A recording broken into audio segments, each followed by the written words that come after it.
Князь свяшчэннай рымскай імперыі, шматкротны пасол на соймы Рэчы Паспалітай, фельдмаршал шведскі, Харунжы вялікі літоўскі, генеральны намеснік Прусіі, сваяк французскіх каралёў, пратэстант, лавелас, мецэнат і апошні з радзівілаў. Сённяшні герой нашай перадачы Богуслаў Радзівіл, апошні прадстаўнік біржанскай лініі гэтага роду, чыё жыццё нібыта сышло з кніг Александра Дюма. Ура! Нарэшце гэтыя радзівілы заканчваюцца! Ды прикольныя яны былі, чаго ты радуешся? Не, вы не так зразумелі. Усе нашыя папярэднія героі радзівілы былі прадстаўнікамі нясвіжскай лініі гэтага роду. Яны былі каталікамі, іх рэзідэнцыяй быў адпаведна Нясвіж. Богуслаў жа паходзіў з біржанскай лініі радзівілаў. Пра іх мы яшчэ не расказвалі. Гэтыя магнаты былі пратэстантамі, іх рэзідэнцыя размяшчалася ў Біржах. Гэта горад у Літве. І вось якраз на Богуславу гэтая лінія і завершылася, а Нясвіжская працягнулася.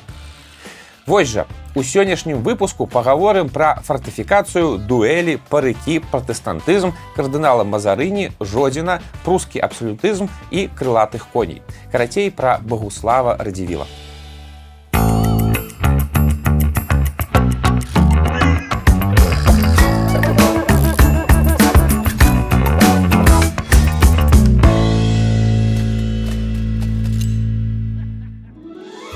Нарадзіўся Богуслаў у дату, якая пазней стане знакавай для польскай, зрэшты таксама для беларускай і літоўскай гісторыі. 3 траўня 1620 года.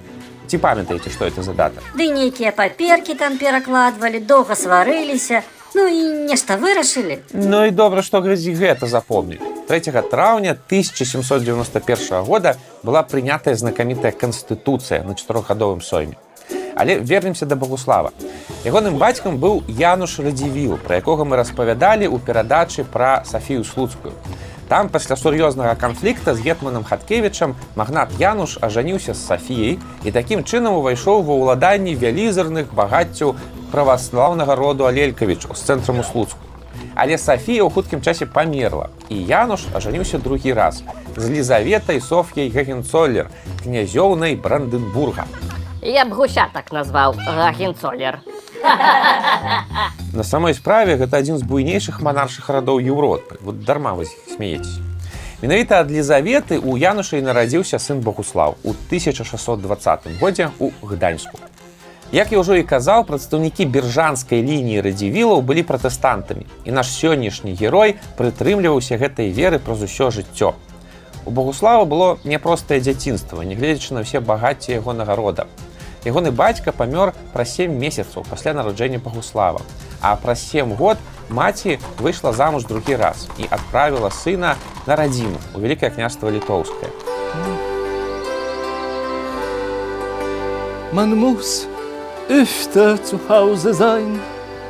Man muss kein Gast zu Hause sein, die Seele nicht zu verhärten, nichts Heiliges zu verlieren. Нямчонок, з дарогі сиді, ти що, не бачиш, що ти як колода тут стоїш? Vaterland ist immer in mein Herz. У 17 год Богуслава адправілі на навучанне ў Еўропу. Дык ён толькі прыехаў. Чаму яго назад выслалі? Не, вы сачыце за датамі. 10 год ён правёў у Вялікім княстве Літоўскім. Паспеў павучыцца і на тэрыторыі Беларусі, і Літвы, і нават на вайне пабываць. Але у 17 год яго адправілі ў Еўропу. Это была звычайная практыка сярод магнацкіх радоў ВКЛ. Некалькі год будучыя гаспадары вялікіх уладанняў мусілі пражыць у Еўропе і каб павучыцца, і каб на свет паглядзець, і каб сябе паказаць. 10 год еўрапейскіх падарожжаў Богуслава Радзівіла падобны на прыгодніцкі раман у стылі трох мушкецёраў. Адзін за ўсіх і ўсе за аднаго. Але толькі тады, калі ты пратэстант. Бо калі ты каталік, то тады чык-чык, чык-чык-чык-чык. Праз маці Людвіку Гагенцоллер Богуслаў быў наўпрост пароднены з буйнейшымі манаршымі радамі тагачаснай Еўропы. А таму маладому, багатаму, радавітаму і адукаванаму Радзівілу былі радыя пры любых дварах пратэстанцкай часткі Еўропы. Ён у свабодным рэжыме наведваў розныя пратэстанцкія універсітэты і паступова пагружаўся ў палітычныя справы еўрапейскіх двароў. Ну, а палітыка – гэта найперш вайна. Разам з нідэрландскімі і французскімі войскамі Богуслаў Радзівіл неаднойчы ўдзельнічаў у розных бітвах супраць Гішпаніі, прычым часам патрапляў у самы эпіцэнтр гэтых бітваў. Агулам маладога шляхціча цікавіла вайсковая кар'ера. Ён сачыў за навінкамі тагачаснай артылерыі, новымі тактыкамі, якія выпрацоўваліся ў найлепшых арміях Еўропы. А нідерландская армія тады была адна з найлепшых. Асабліва маладога магната цікавіла тэма фартыфікацый. Якраз тады ў Галандыі развівалася абсалютна новая сістэма пабудовы земляных умацаванняў, якая ў гісторыю ўвайшла пад назвай старагаландская сістэма фартыфікацый. Апрача фартыфікацыі яго больш нічога не цікавіла ў Галандыі. Богуслаў быў малады чалавек, таму відавочна яго цікавіла рознае. У тым ліку былі ў яго і амурныя прыгоды. У Францыі, напрыклад, у Богуслава быў любоўны раман з князёўнай де Кантэруа, а пасля дуэль за гэту князёўну з графам де Рыу, хутчэй за ўсё. За дуэль Радзівіл нават патрапіў у Бастылію на адзін дзень, а вызваліла яго сама каралева Ганна Аўстрыйская. Пазней у Гаазе ён на прыёме ў чэшскай каралевы пасварыўся з прынцам де Тальмонам, што таксама прывяло да двубою. Богуславу перыядычна прапаноўвалі жаніцца з рознымі знатнымі дамамі Еўропы, уключна з князёўнымі і прынцэсамі. У 1647 годзе французскі кардынал Мазарыні, памятаеце такого з трох мушкецёраў, пасля некалькіх няўдалых спробаў пажаніць Богуслава, прапанаваў яму пасаду палкоўніка наёмных войскаў Францыі, вельмі сур'ёзная і даходная пасада, на якую Радзівіл пагадзіўся. Ого, ну сапраўды цікава. Вось бы пра гэта ўсё нехта раман напісаў. Як у Дюма пра Д'Артаньяна. Дык ёсць такі раман. Украінская пісьменніца Ірына Данеўская напісала цэлую трылогію пра прыгоды Богуслава Радзівіла. Першыя две часткі ёсць у перакладзе на беларускую мову. І там усё як у Дюма. Шпагі, прыгоды, дуэлі, прыгожыя дамы, кардынал Мазарыні, інтрыгі і ўсё вось гэта. Толькі значна бліжэй да гістарычнай праўды, чым у Дюма. Вельмі раю пачытаць. Дарэчы, з прататыпам мушкецёра Д'Артаньяна, рэальным шэвалье Д'Артаньянам Богуслаў Радзівіл у Парыжы мог перасякацца. Яны жылі ў гэтым горадзе ў адзін час, у 1640-х годах. О, князь Богуслаў, рады вас бачыць. О, шэвалье Д'Артаньян, я таксама цешуся са спаткання з вамі. Князь, як там? Як там кардынал Мазарыні? Ну, памалу, хацеў тут, ведаеце, мяне пасватаць з адной графіняй. Называецца Шарлота де ля Форс. Але я так не вельмі рэціраваўся. Ой, зайздрошчу я вам, князь, багаты, знакаміты, пра стагоддзі вас будуць памятаць. Ну, ведаеце, напэўна, памятаць, што будуць, але, ведаеце, гісторыя такая штука, што, хто ведае, можа, вы станеце больш знакамітым, чым я? Да ну, князь, пра што вы гаворыце? Я дробная сошка. Ну, не кажыце, шэвалье Д'Артаньян. Можем паспрачацца. Пары. Пары? Так, на скрынку бургундскага. Праз 200 гадоў праверым, ці здзейснілася. Ну, давайте. У 1648 годзе Радзівіл вымушаны быў кінуць службу ў Францыі і вярнуцца на радзіму. Там пачалося паўстанне Богдана Хмельніцкага. Богуслаў на свае грошы збірае гусарскую харугву і вялікі аддзел замежнай пехоты і далучаецца да баявых дзеянняў. Ягоны еўрапейскі вопыт і майстэрства нямецкай пехоты сыгралі вялікую ролю ў разгромнай перамозе над казацкімі войскамі у бітве пад Берасцечкам у 1651 годзе.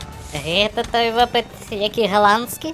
А вось, дарэчы, дарма смяецеся. На той момант нідэрландская армія была адной з самых перадавых і моцных ва ўсёй Еўропе. Падчас вайны Богуслаў шмат часу праводзіў у Слуцку, які дастаўся яму ад бацькі. Гэта быў буйны горад, які меў старадаўнія праваслаўныя пратэстанцкія традыцыі, і Богуслаў вырашыў зрабіць яго сваёй рэзідэнцыяй. Радзівіл умацаваў гэты горад па апошнім слове еўрапейскай фартыфікацыі. У адпаведнасці са старагаландскай сістэмай увесь горад быў абнесены землянымі валамі і умацаваны бастыёнамі. Апроч гэтага, месцічы былі арганізаваныя ў вайсковыя адзінкі, якія мусілі абараняць гэтыя ўмацаванні ў выпадку нападу. А чаму землянымі, а не каменнымі? Эканомілі на сценах? Ну, у тыя часы ўжо вельмі моцна была развіта артылерыя, якая лёгка прабівала каменныя сцены. Таму насыпалі земляныя валы. Іх артылерыя прабіць не магла. Усе гэтыя рэформы аказаліся вельмі дарэчы. Падчас крывавага патопу, які захлынуў усю Рэч Паспалітую, Слуцк быў адзіным буйным горадам ВКЛ, які аказаўся неразрабаваным. Кароль даў магдебургскае права Слуцку. Трэба мадэрнізаваць герб. Пагоня ўжо ўсім прыелася, аднастайная яна ва ўсіх. Можа, нешта такое больш крэатыўнае, але без каня не зразумеюць. Можа, конь у пальто? Не, не тое. Конь у яблыках таксама не. О, адзінарог? Хаця не, занадта неяк вычурна. А можа, Пегас? Гэта ж сімвал творчасці. Акурат! Пегас! Так, новым гербам будзе Пегас! Ды што ж такое? Заўсёды, як малюю коней, выходзяць каты. Лічыцца, што менавіта Багуслаў Радзівіл прыдумаў і распрацаваў новы герб Слуцка – Пегаса, каня з крыламі. Пегас і цяпер упрыгожвае герб Слуцка. На ім і цяпер можна знайсці маленькую манаграму Багуслава Радзівіла.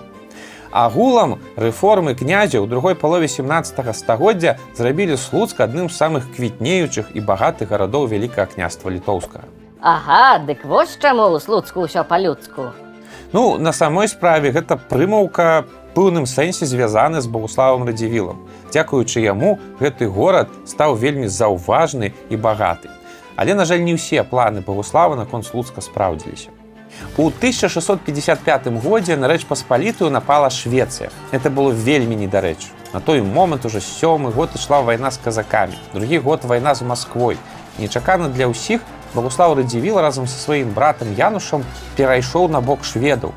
Больш за тое, яны падпісалі унію са шведскім каралём, па якой ВКЛ разрывала з Рэччу Паспалітай саюз і ўваходзіла ў саюз са Швецыяй, а шведскі кароль станавіўся новым вялікім князем літоўскім. Вось гэта паварот. Дык яны што, былі здраднікамі?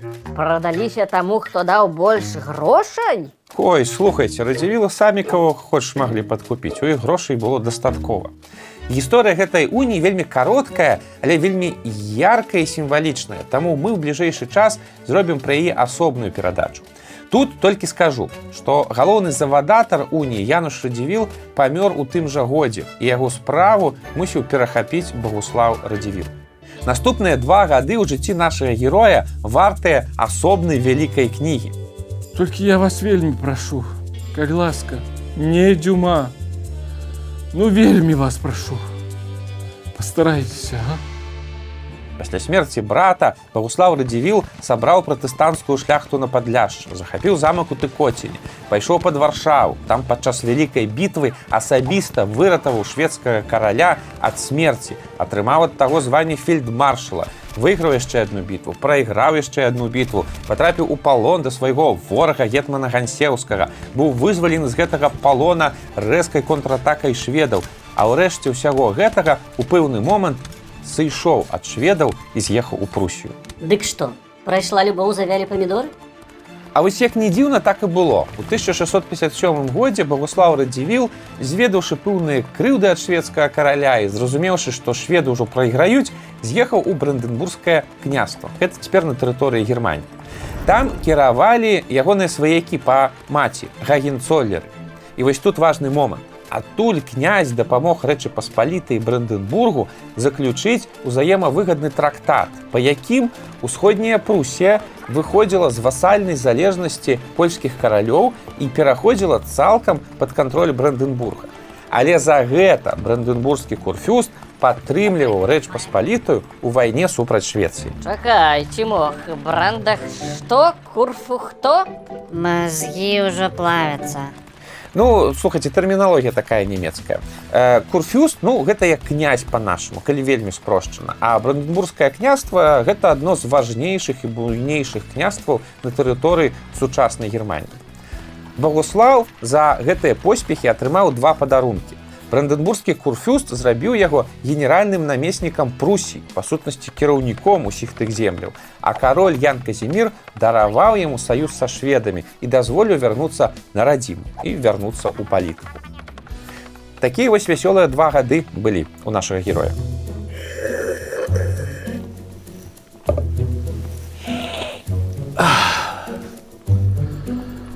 Ох, надакучыла ўсё. Хацелася б пажыць для сябе. Ніякае не літаратурнае і не кінематаграфічнае жыццё. Гэта я да некаторых звяртаюся. Хацелася б пажыць для сябе. Рэшту жыцця Багуслаў Радзівіл правёў значна больш спакойных, але ўсё ж актыўных палітычных баталіях. У Прусіі, як намеснік, ён змагаўся з апазіцыяй мясцовай шляхты, якая была незадаволеная тым, што іх адарвалі ад Рэчы Паспалітай, і выконваў наказ курфюрста па цэнтралізацыі гэтых земляў. Па сутнасці, Багуслаў Радзівіл стаў адным з тых людзей, хто закладваў аснову пад моцную цэнтралізаваную Прусію 18 стагоддзя. Дыктатуру уводзіў у Прусіі. Ну, не дыктатуру, а абсалютызм. Досыць карысная штука па тых часах. Ну, але так, канфлікт інтарэсу відавочны. Дзесьці у часы змагання з прускімі гараджанамі і шляхтай Багуслаў Радзівіл вырашыў жаніцца і зрабіў вельмі нечаканы выбар.